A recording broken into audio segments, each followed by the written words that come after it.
Hola, soy Valeria Forlisi y el tema que vamos a desarrollar en la clase de hoy es cerebelo. El cerebelo es una estructura derivada del sistema nervioso que se localiza en la fosa craneal posterior. Cuando se lo observa, se distingue que presenta una forma similar a los hemisferios cerebrales, de allí su nombre. Cerebelo quiere decir cerebro pequeño. El cerebelo se encarga de regular muchas funciones, muchas de las cuales realizamos habitualmente sin darnos cuenta de ello. Es responsable de la regulación del equilibrio a través del control del balance, la postura y los movimientos oculares. Se encarga de la coordinación del semiautomatismo en la marcha y la postura. Esto se traduce en que, cuando caminamos, por ejemplo, no estamos pensando, si adelanto el miembro inferior izquierdo, entonces tengo que llevar hacia adelante el miembro superior derecho, ¿sí? Eso es algo que hacemos automáticamente o casi automáticamente. Es el responsable del control del tono muscular a través de las acciones de lo que se denomina espinocerebelo. Y a pesar de que resulte difícil de creer, es quien se encarga de regular nuestras habilidades y aprendizajes motores. Por ejemplo, ¿alguno de ustedes sigue usando el tenedor de la misma manera que lo hacía cuando era más joven? ¿Usan los lápices o las lapiceras de la misma manera que como cuando usaban los crayones en el jardín de infantes? ¿O fueron modificando, perfeccionando las pinzas digitales? ¿Y quién se encargó de ayudarlos en eso? El cerebelo.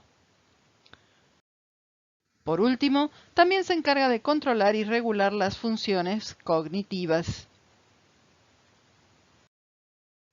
Como dijimos al principio, el cerebelo se ubica en la fosa craneal posterior por detrás del tronco encefálico. Está cubierto por una membrana fibrosa, la meninges, y en este caso la dura madre forma lo que se va a denominar la tienda del cerebelo. Del lado izquierdo está presente, del lado derecho fue seccionada para permitirnos visualizar la fosa craneal posterior. Por debajo de la tienda del cerebelo, la dura madre se prolonga en sentido sagital formando una estructura que se va a denominar la hoz del cerebelo. En esta vista superior se observa parcialmente el cerebelo cubierto por la tienda del cerebelo, la cual fue parcialmente disecada para poder observar las diferentes estructuras. Distinguimos en el cerebelo una cara superior y una cara inferior. En las imágenes se observan la cara superior con la presencia del tronco del encéfalo y sin el tronco del encéfalo, y la cara inferior con la presencia del tronco encefálico y sin la presencia del tronco encefálico. El cerebelo presenta además una cara anterior. En este caso se encuentra presente el tronco encefálico y una vez que se retira, lo que podemos distinguir son los pedúnculos cerebelosos. Observamos en este caso el cerebelo por una vista posterior, donde se distingue un surco que se va a denominar surco horizontal, el cual es quien divide al cerebelo en su cara superior y su cara inferior. Lo que vamos a ver en el centro de la imagen es la disección del vermis cerebeloso. El cerebelo se comunica con el tronco encefálico a través de tres pares de pedúnculos que se denominan inferior, medio y superior. Los pedúnculos cerebelosos inferiores están integrados por el cuerpo restiforme y el cuerpo yuxtarrestiforme. Los pedúnculos cerebelosos medios reciben el nombre de brazos pontinos y los superiores reciben el nombre de brazos conjuntivales. Lo interesante de los pedúnculos cerebelosos es que en su interior se ubican conexiones con diferentes sectores del resto del sistema nervioso, y se puede observar que, si bien los pedúnculos medios e inferiores conducen información de manera homolateral, los superiores se decusan, esto es, se cruzan a nivel de los colículos inferiores. Anatómicamente hablando, el cerebelo se puede clasificar de muchas maneras. Una de esas clasificaciones lo divide en una zona central o vermis y dos zonas laterales que presentan una zona extrema, que son los hemisferios, y una región ubicada entre los hemisferios y la zona central, la zona medial, que se va a denominar zona paravermal o paravermis. En una disección realizada por el Laboratorio de Neuroanatomía Microquirúrgica de la Cátedra, se observa el tronco del encéfalo, visto por su cara posterior, el cuarto ventrículo, o mejor dicho, el piso del cuarto ventrículo, y una vista derecha del vermis cerebeloso con sus diferentes porciones. En esta preparación del cerebelo con el tronco encefálico teñido con la técnica de Mulligan, lo que podemos distinguir es el vermis y los pedúnculos cerebelosos medios. Además, se distinguen los núcleos profundos del cerebelo. De la misma manera que los hemisferios cerebrales están formados por giros, el cerebelo está constituido por una serie de láminas o folias separadas por surcos. Cuando esos surcos son más profundos, se denominan fisuras, y de esta manera podemos así clasificar al cerebelo según sus tres lóbulos. Presenta un lóbulo anterior, separado del lóbulo posterior, por la fisura primaria que se observa en la cara superior. El lóbulo posterior, dijimos recién, se observa en la cara superior, pero también lo encontramos en la cara inferior. Desde esta vista anterior, lo que podemos distinguir es el tercer lóbulo del cerebelo, que es el lóbulo flóculo nodular, que es una estructura total y completamente independiente del cuerpo del cerebelo y que se encuentra separado del lóbulo posterior por la fisura posterolateral. En esta vista inferior del cerebelo, donde esto es anterior y esto es posterior, se distinguen los hemisferios cerebelosos, el vermis y el tronco encefálico. Los lóbulos del cerebelo se dividen en lobulillos. Esta división incluye al vermis y a los hemisferios, y a cada sector del vermis le corresponde un sector de los hemisferios, aunque no siempre. Además, presentan diferentes denominaciones según se hable del vermis o de las zonas laterales. El primer segmento del vermis, que se identifica con números romanos, es la língula, la cual es la excepción, dado que no se corresponde con ningún sector en los hemisferios. El siguiente segmento es el lobulillo central, que se corresponde con las alas del lobulillo central. A continuación se ubica el culmen, que es el segmento más alto del vermis cerebeloso, de ahí su nombre, y se corresponde a los lados con los lóbulos cuadrangulares anteriores. Luego, y formando ya parte del lóbulo posterior, se encuentra el declive en el vermis, que corresponde al lóbulo simple, uno en cada hemisferio. A continuación, vamos a encontrar al folium, que se continúa hacia los lados con el nombre de lobulillo semilunar superior, antiguamente llamado cruz 1. Luego lo que vamos a encontrar es una fisura que se va a denominar fisura horizontal, que es la que permitía dividir al cerebelo en sus caras superior e inferior.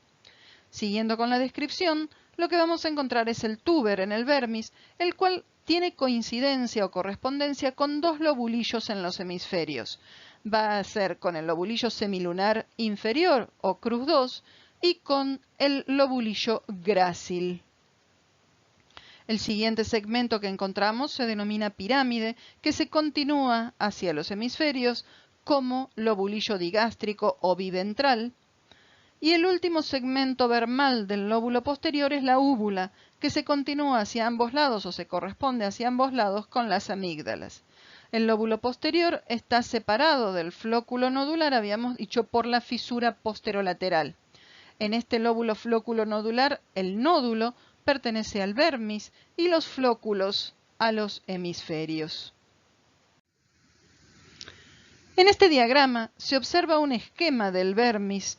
Y lo interesante es que si las láminas del cerebelo se estiraran desde la língula hasta el nódulo, el cerebelo entonces tendría una longitud de aproximadamente más de 1 metro.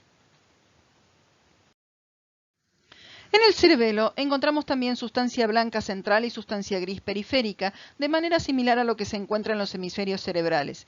Y de la misma manera que en el cerebro, se localizan núcleos profundos en el interior de la sustancia blanca cerebelosa.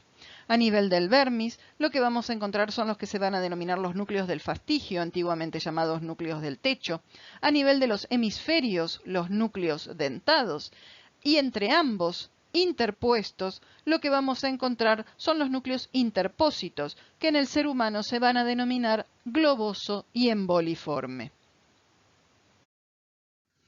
Se observan en el esquema los núcleos dentados, los núcleos emboliforme globoso y los núcleos fastigios en el vermis. En esta preparación con tinción de Mulligan realizada en la cátedra se observan los núcleos dentados.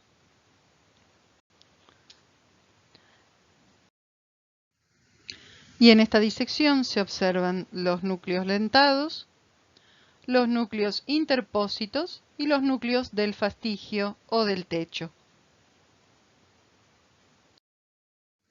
Ahora bien, cada núcleo profundo se ubica en una región específica del cerebelo y recibe conexiones desde un pedúnculo cerebeloso específico y envía información e instrucciones a destinos también específicos. De esta manera, los hemisferios cerebelosos proyectan a los núcleos dentados, los cuales envían la información a través de los pedúnculos cerebelosos superiores al núcleo ventral lateral del tálamo y a la porción parvocelular del núcleo rojo, esto es, la porción de células pequeñas del núcleo rojo. El paravermis proyecta a los núcleos globoso y emboliforme y desde allí, a través de los pedúnculos cerebelosos superiores, la información llega al núcleo ventral lateral del tálamo y a la porción magnocelular del núcleo rojo, esto es la porción de células grandes del núcleo rojo. El vermis proyecta los núcleos del fastigio y de allí, dependiendo de cuál sea la información, el recorrido a seguir. Si sale por el fascículo uncinado del pedúnculo cerebeloso superior, la información va a llegar al núcleo ventral lateral del tálamo y al tectum del mesencéfalo. Si sale por el cuerpo yuxtarrestiforme del pedúnculo cerebeloso inferior, la información va a llegar a la formación reticular y a los núcleos vestibulares. Existe una porción del vermis que se va a denominar vermis inferior y que junto al lóbulo flóculo nodular proyecta los núcleos del fastigio y a los núcleos vestibulares del octavo nervio craneal, a través del cuerpo yuxtarrestiforme del pedúnculo cerebeloso inferior, llegando a los núcleos de los nervios craneales tercero, cuarto y sexto, a través del fascículo longitudinal medial para intervenir en los movimientos oculares. En esta imagen se diagraman las conexiones antes mencionadas, se observan los tres pedúnculos. Y nótese cómo solamente se decusan las fibras que están pasando por el pedúnculo cerebeloso superior. La corteza cerebelosa está constituida por tres capas, una capa molecular, la capa de las células de Purkinje y una capa de células granulosa. El glomérulo sináptico cerebeloso recibe los terminales aferentes en la capa 3.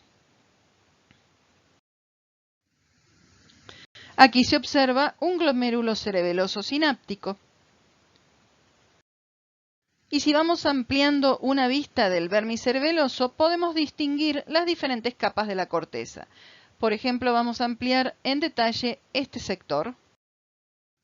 Y aquí lo que estamos observando es esta lámina, esta folia, y vemos la capa molecular, la capa de células de Purkinje, la capa de células grano y podemos distinguir también la sustancia blanca subcortical.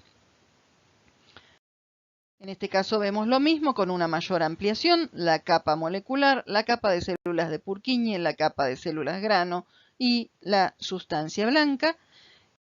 Y aquí vemos lo mismo con una técnica de inmunofluorescencia donde lo que se ve es los cuerpos de las células de Purkinje. El cerebelo recibe vascularización a través de tres vías, las arterias cerebelosas, la arteria cerebelosa superior y dos arterias cerebelosas inferiores. Una que va a ser anterior y otra que va a ser posterior. En color verde se distingue el territorio de vascularización de la arteria cerebelosa superior, rama alta de la arteria basilar. En amarillo, lo que se distingue es el territorio de la áica, arteria cerebelosa anteroinferior, rama baja de la arteria basilar. En color rojo, lo que observamos es el territorio de vascularización de la pica, arteria cerebelosa posteroinferior, rama de la arteria vertebral.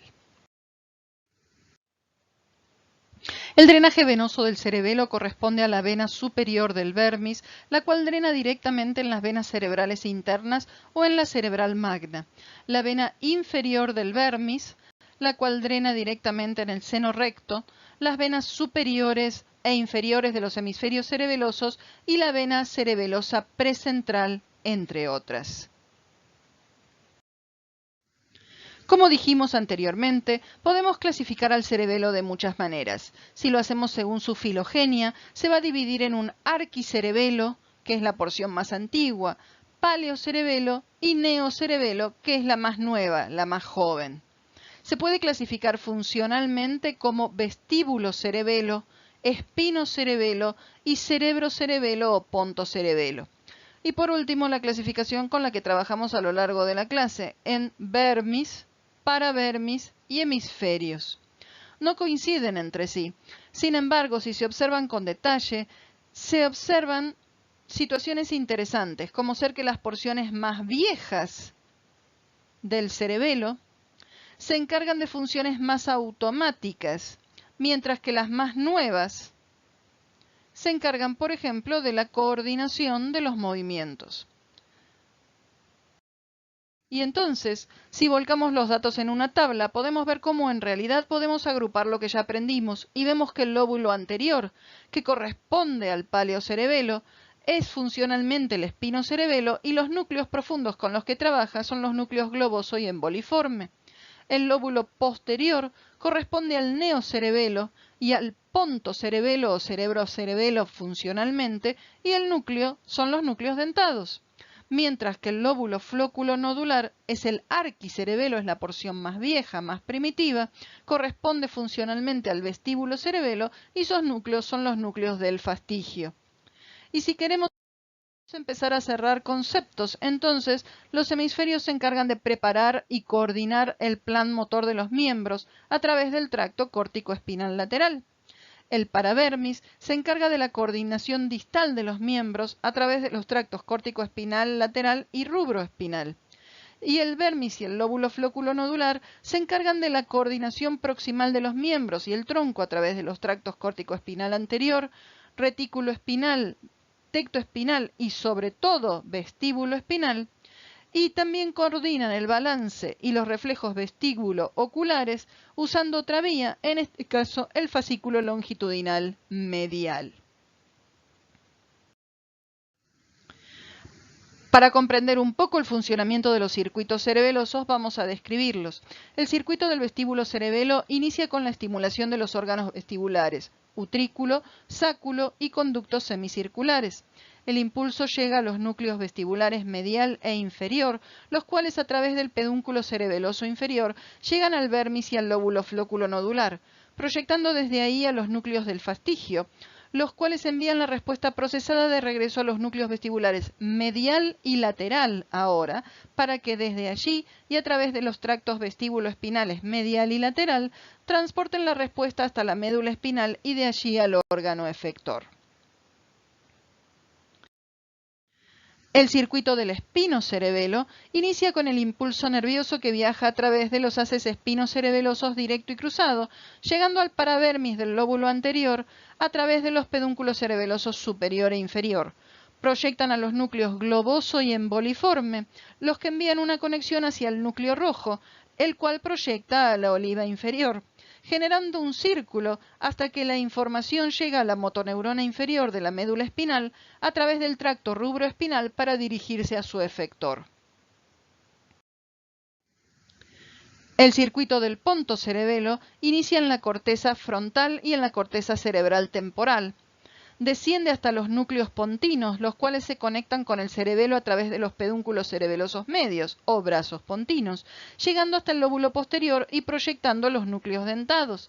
Desde allí la información viaja a los núcleos ventrales laterales del tálamo y al lóbulo frontal, donde se activa la vía piramidal a través del tracto córtico-espinal lateral hasta la médula espinal y de allí al efector correspondiente.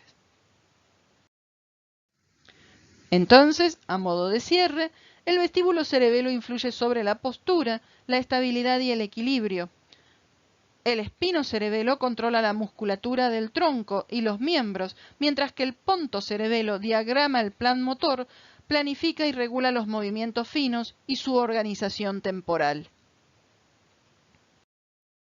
Una lesión T cerebelosa se caracteriza, entre muchos otros síntomas, por trastornos en la postura y en la marcha, y con temblores que no pueden detenerse, los cuales muchas veces pueden confundirse con una intoxicación alcohólica.